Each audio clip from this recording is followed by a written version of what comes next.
بسم اللہ الرحمن الرحیم۔ دی مسلم پوسٹ کے معزز سامعین و ناظرین السلام علیکم۔ رحمت سیریز کی تیسری قسط میں باعث زمان آپ کی خدمت میں حاضر ہے۔ پہلی دو اقساط میں ہم نے اللہ کی رحمت کے بارے میں جانا۔ ہم اپنی اس قسط میں اللہ کے محبوب کی رحمت کے بارے میں بات کریں گے۔ جیسا کہ پچھلی قسط میں حضور نبی کریم صلی اللہ علیہ وآلہ وسلم کا اپنی امت کے لیے درد کا ذکر ہم کر رہے تھے، تو اسی بات کو ہم آگے بڑھائیں گے۔ ناظرین، آپ صلی اللہ علیہ وآلہ وسلم کو اپنا کوئی غم نہیں تھا۔ آپ آدھی آدھی رات تک جاگتے، سجدے کرتے اور روتے تھے۔ بس امت کا حال دیکھ کر آپ صلی اللہ علیہ وآلہ وسلم کو آزردہ کرنے والی بات صرف یہی ہے کہ امت نے آپ کا راستہ ترک کر دیا، لیکن ابھی بھی بہت کچھ باقی ہے۔ ابھی امیدوں کے چراغاں ہیں، ابھی اعتماد کی منزلیں طے ہو رہی ہیں، ابھی لوگوں میں یقین ہے آپ کی رحمتوں کا، آپ کی نوازشوں کا۔ حق نہ رکھنے کے باوجود آپ کی عنایات کو اپنا حق سمجھنے والے اتنی ناحق بات بھی نہیں کر رہے۔ یہی تو حق ہے اور یہی اللہ کے حکم کا مفہوم ہے کہ میری رحمت سے مایوس نہ ہونا، یعنی عمل کی کوتاہی کی وجہ سے حق نہ رکھنے کے باوجود رسول رحمت کی عنایت کو اپنا حق مانتے رہنا۔ یہی راستہ مایوسیوں سے بچنے کا راستہ ہے۔ اسی یقین کو ایمان کہتے ہیں۔ وہ اللہ جس نے ہمیں اپنا دین عطا فرمایا، اپنی عنایات عطا فرمائی، ہمیں آنکھیں عطا کی اور آنکھوں کے لیے روشن روشن کائنات بنائی۔ اسی اللہ نے جس نے ہمارے لیے دنیا کی راہیں آسان فرمائیں، ہمارے لیے دریاؤں کو حکم دیا کہ ہمیں راستہ دے دیں، بلند پہاڑوں کے لیے حکم ہے کہ وہ انسان کو راستہ دے دیں، ہر راز کو حکم ہے کہ انسان کے لیے آشکار ہو جائے، ہر مخفی کو ظہور کا حکم دینے والا اپنی رحمتوں کے اٹل ہونے کا اعلان فرماتا ہے۔ رحمت آ کے رہے گی، گناہ معاف کر دیے جائیں گے، شرط اظہار ندامت ہے۔ تھوڑی سی ندامت ہمیں اللہ کی رحمت میں داخل کر سکتی ہے۔ شرط خلوص دل سے توبہ ہے، شرط حضور کے دامن سے وابستہ ہونے کی تمنا ہے، شرط اللہ کی رسی کو مل کر مضبوطی سے پکڑنے کی ہے، یعنی شرط رحمت کی تمنا ہے اور اس کا انعام حصول رحمت ہے۔ رحمت کے کرشمے دیکھنے والی آنکھ اکثر پرنم رہتی ہے۔ رحمت والے لوگ اس جہاں میں رہ کر بھی اس جہاں کے خیال میں زندہ ہوتے ہیں۔ دور کے زمانے بھی ان کو حضور کے قریب رکھنے میں رکاوٹ نہیں ڈالتے، کیونکہ اس نگاہ میں صدیوں کے فاصلے بھی کوئی وقت نہیں رکھتے۔ وہ نگاہ صدیاں عبور کر کے اپنے درویشوں کی زندگی کو آج بھی روشن کرتی ہے۔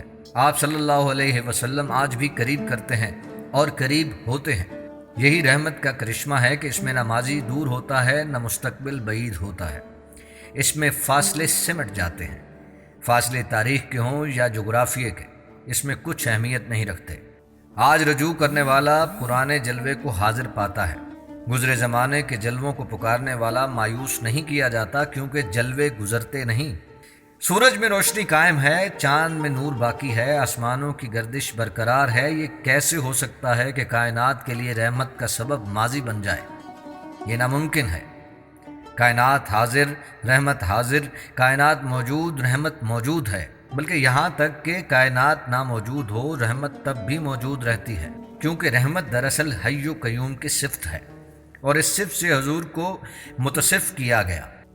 جب صفت نہیں مر سکتی تو موصوف نعوذ باللہ کیسے فانی ہو سکتے ہیں؟ رحمتیں مرنے کے بعد بھی حاصل ہوتی رہتی ہیں۔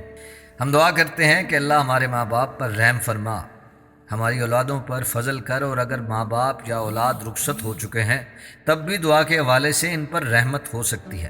رحمت ہڈیوں پر کیا ہوگی، خالی بے جان گوشت پوست پر کیا ہوگی؟ اگر ماں باپ زندہ نہیں تو پھر ماں باپ کا لفظ کس لیے ہے؟ ہم کسی وہمے کے لیے دعا نہیں کر رہے، کیونکہ یہ دعا ہمیں حی و قیوم نے بتائی ہے۔ اللہ وہموں کی بخشش کی دعا نہیں بتاتا۔ رحمت کا سلسلہ ہمیشہ ہمیشہ اور ہمیشہ کے لیے جاری ہے، اور رحمت مانگنے والے کے لیے اور نہ مانگنے والے کے لیے بھی ہے، اور کبھی کبھی تو یہ مانگنے والے زیادہ خوش قسمت نظر آتے ہیں کہ ان کے لیے ہر صاحب راز نے دعا کی ہے۔ اللہ کو بھول جانے والے لوگ اللہ کو تو یاد ہیں، وہ جنہوں نے اللہ کو نظر انداز کر دیا، اللہ انہیں نظر انداز نہیں کرتا۔ یہی اس کی رحمت اور یہی اس کا فضل ہے کہ وہ اپنے بندوں کو کبھی بھولا نہیں کرتا۔ وہ جنہوں نے اللہ کو چھوڑ دیا، اللہ انہیں نہیں چھوڑتا۔ اللہ نے پیغمبر بھیجے کہ ان ناسمجھ لوگوں کو ہدایت عطا فرمائی جائے۔ ان لوگوں کا استحقاق نہیں، لیکن ان پر رحمت کرنا رحمتوں والے کی شان ہے۔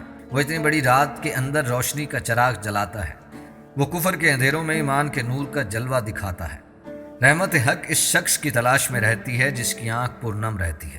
آنسوؤں کے قریب رہنے والے رحمت حق کے قریب ہیں۔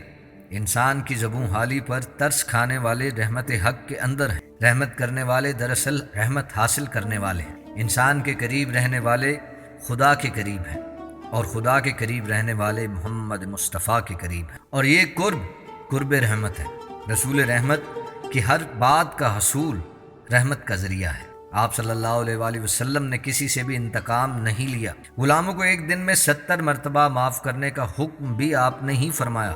آپ صلی اللہ علیہ وآلہ وسلم پوری کائنات کے لیے دعوت رحمت ہیں۔ اپنوں کو عبادت کے غرور سے بچاتے ہیں، اور عبادت سے محروموں کو رحمت کا تصور دے کر عبادت کے قریب لاتے ہیں۔ فریاد کرنے والوں کو رحمت کے حصول کا حق عطا فرماتے ہیں۔ جس کو رحمت کا حق مل گیا، اسے رسول رحمت کے دامن میں پناہ مل گئی۔ جس سے حضور کے دامن میں پناہ مل گئی، اس کا کام آسان ہو گیا، یعنی اسے اللہ کی رحمت مل گئی۔ اور ناظرین، ہم بھی یہی چاہتے ہیں کہ کسی نہ کسی طرح اللہ کی رحمت کا حصول ہمارے لیے آسان ہو جائے۔ میں اپنے ان الفاظ کے ساتھ اس ویڈیو کا اختتام کرتا ہوں کہ اللہ تعالیٰ اپنی رحمتوں کے سائے ہم پر ہمیشہ قائم رکھے، آمین یا رب العالمین۔